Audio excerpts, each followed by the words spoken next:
네, 비하인드 플러스 시간입니다. 박성태 기자가 나와 있습니다. 자, 박 기자, 바로 첫 번째 키워드부터 볼까요? 예, 첫 키워드는 집으로 가는 길로 잡았습니다. 네, 누가 집으로 가는 길인가요? 한 무소속 의원이 자신이 복당하는 길이 험난할 줄 미처 몰랐다라고 얘기한 건데요. 네. 홍준표 의원이 페이스북에 최근 쓴 글입니다. 히말라야 오지 학생들이 일주일 이상 산 높고 강 건너 어렵게 학교 가는 길을 다큐멘터리 같은 데서 봤는데 네. 내가 본인이 집으로 돌아가는 길이 이렇게 험난할 줄은 미처 몰랐다고 얘기했습니다. 네. 아마 자신의 복당 문제가 이렇게 어려울 줄 몰랐다는 얘기인데 복당 문제를 당원 투표로 정하면 흔쾌히 받아들이겠다고도 했습니다. 네, 이제 최근 복당 문제를 좀 많이 언급하는 것 같은데요. 주호영 원내대표를 향해서도 좀 이야기를 하지 않았습니까? 그렇습니다. 앞서 페이스북에 쓴 글 전에 또 글을 올렸었는데 주호영 원내대표를 향한 강한 공격이 줄을 이뤘습니다. 네. 일단 주호영 원내대표를 향해서 경상도 사내답게 처신하라라고 얘기했고요. 그러면서 본인과의 인연을 그 전 페이스북에서 또 언급을 했는데 그러니까 이번에 주 대표가 원내대표 선거할 때 또 본인이 그러니까 홍준표 의원이 본인이 원내대표 할 때 원내 수석 부대표로 주호영 의원을 했다고 했고요. 그리고 주 대표가 정계에 입문할 때 또 2007년에 당시 박근혜 후보와 이명박 후보가 경쟁을 할 때 경선을 벌일 때 이때 다 주호영 원내대표를 본인이 도와줬는데 네. 본인이 지금 그렇지 않다 하면서 배은 망덕이라고 표현을 했습니다. 예. 지난 5월에 주호영 원내대표의 상가에 가서 껴안은 모습도 보였었는데요. 당시를 생각하고 배은 망덕이다. 또 이렇게 볼 수도 있는 것 같습니다. 네, 알겠습니다. 바로 두 번째 키워드로 넘어갈까요? 예, 두 번째 키워드는 의금부와 사헌부로 네. 잡았습니다. 무슨 뜻입니까?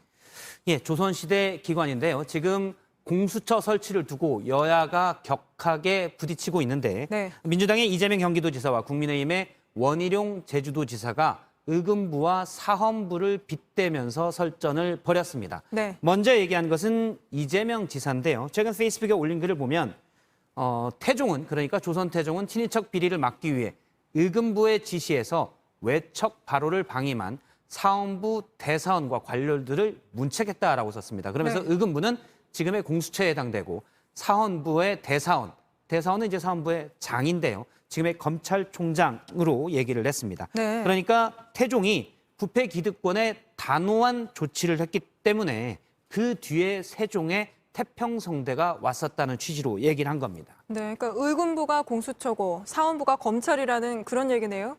예, 그렇습니다. 원희룡 지사가 바로 이를 그 빗댄 걸 그대로 써서 반박을 했는데요.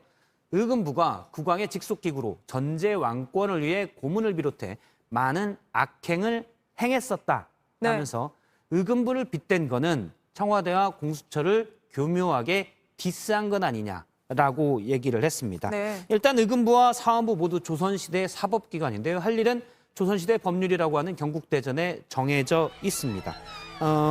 사헌부는 어떻게 보면 지금의 검찰청과 감사원을 합쳐놓은 듯한 기관이고요. 네. 의금부는 왕의 명을 받아서 죄인의 죄를 묻는 그러니까 왕권 강화에 해당되는 그런 기구인 건 맞습니다. 네. 하지만 서로 견제를 하도록 세팅이 설치가 돼 있었습니다. 네, 그럼 뭐 일단 의금부만 놓고 보면 원희룡 지사 말이 맞는 거네요? 일단 비유가 부적절한 것으로 볼 수가 있는데요.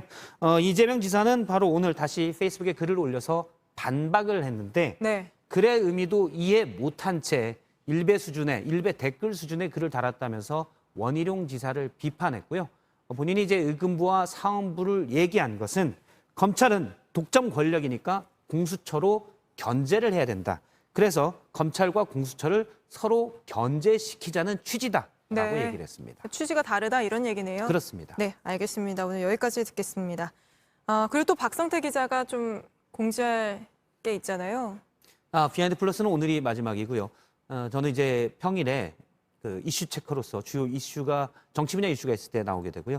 비하인드 플러스는 다른 모습으로 다른 기자가 좀 더 새롭게 선보일 예정입니다. 네, 알겠습니다. 그동안 고생 많으셨습니다. 감사합니다.